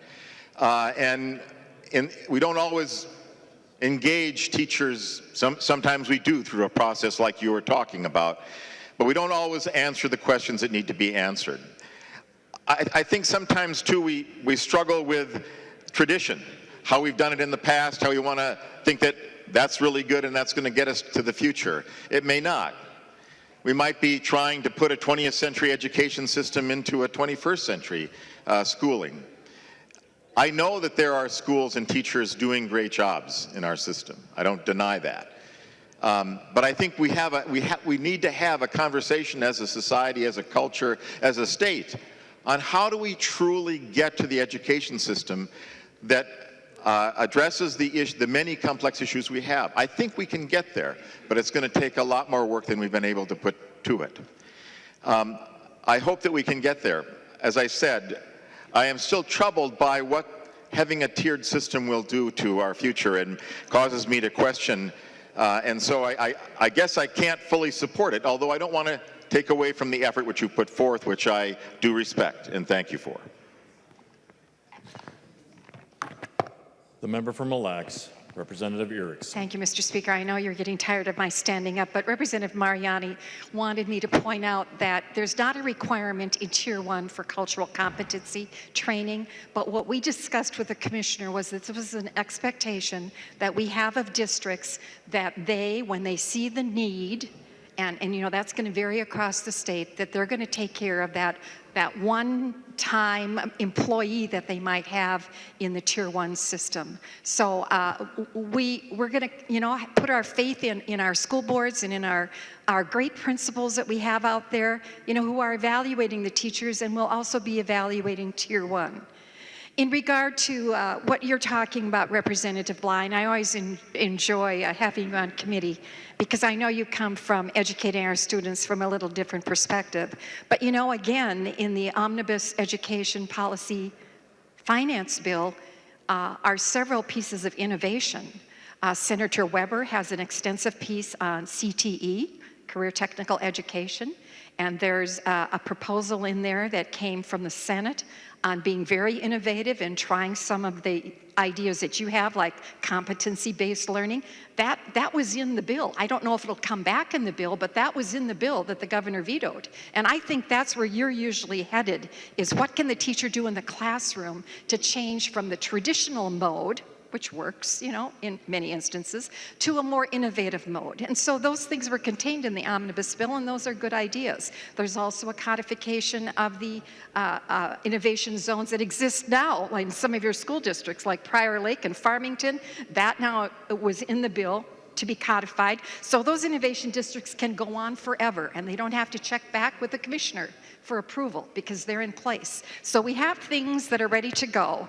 And members, again, I'm going to say this and not speak again. If you vote no on this, I believe that you're voting for the status quo for what we have with governance and licensure in our great state of Minnesota, and that's not acceptable, I hope, to all of you. There being no further discussion, the clerk will take the roll on the bill.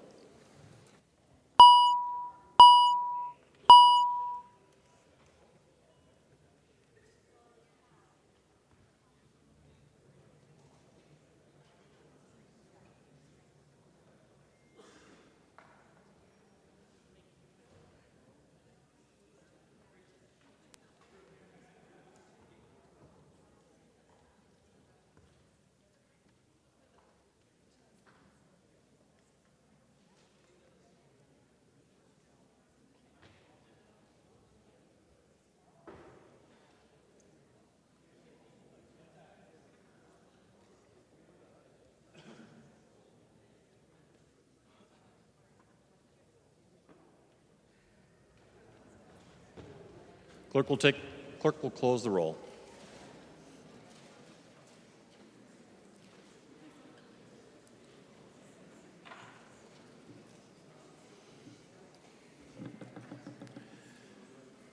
There being 76 ayes and 54 nays, the bill is repassed as amended by conference and its title agreed to. If there are no objection, we will revert to messages from the Senate.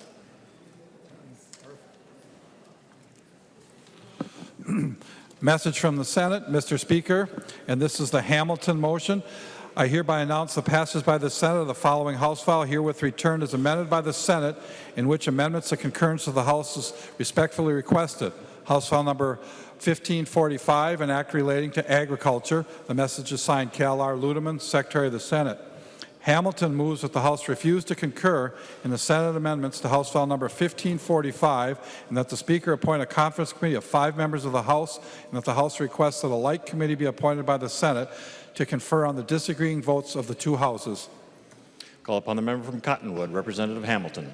Thank you, Mr. Speaker. This is the Food Safety and Defense Task Force extension bill. This is my motion. I refuse to concur, and I'd like to go to conference committee and ask for your support.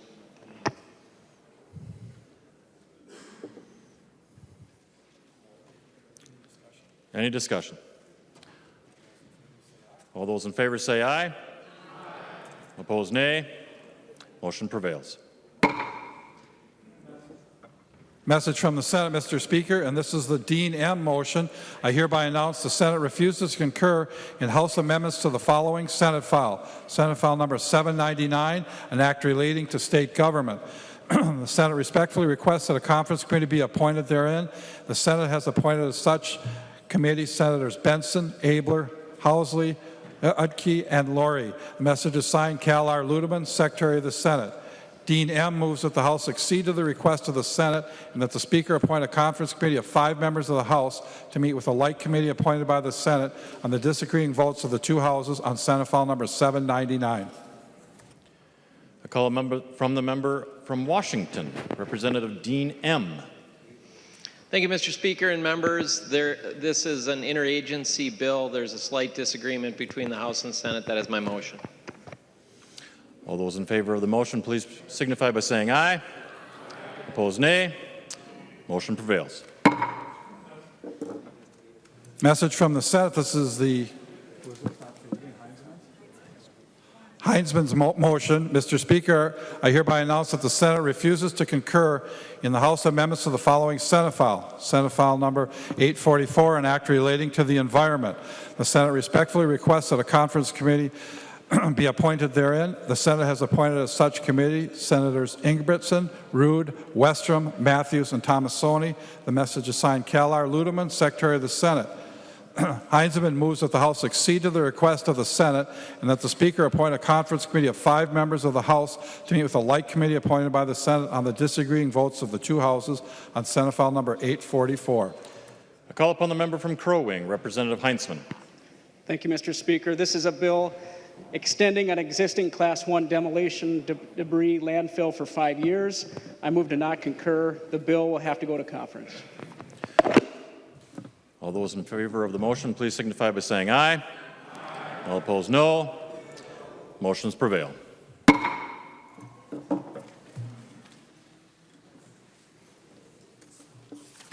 Motions and resolutions. There are copies of the non-controversial motions at the House desk and online. If there's no objection, we will take action on those motions first. Hearing no objections, the motions prevail.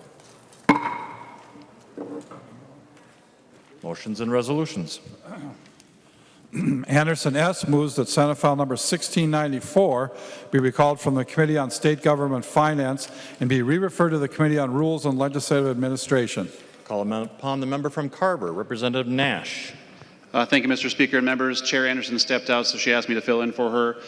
If the finance provision from this bill has been removed, so we're calling it back out of State Gov and sending it to Rules. There is no objection, so ordered. Announcements. The member from Hennepin, Representative Carlson L. Yes, Mr. Speaker, the DFL members of the Ways and Means Committee will meet right after session in room 272. Further announcements. The member from Dakota, Representative Garofalo. Mr. Speaker and members, 2 things. Number 1, the Ways and Means Committee will be meeting at 5 p.m. in room 200. Again, 5 p.m., room 200 for the Ways and Means Committee. And if there's no other announcements, Mr. Speaker, I move that when the House adjourn today, it adjourn until 10 a.m., Wednesday, May 17th, 2017. Representative Garofalo moves that when the House adjourns today, it adjourns until 10 a.m., Wednesday, May 17th, 2017. All those in favor signify by saying aye. Aye. All opposed, no. The motion prevails. Mr. Speaker, I move the House do now adjourn. Representative Garofalo moves that the House do now adjourn. All those in favor signify by saying aye. All opposed, no. The motion prevails, and the House stands adjourned until 10 a.m. Wednesday, May 17th, 2017.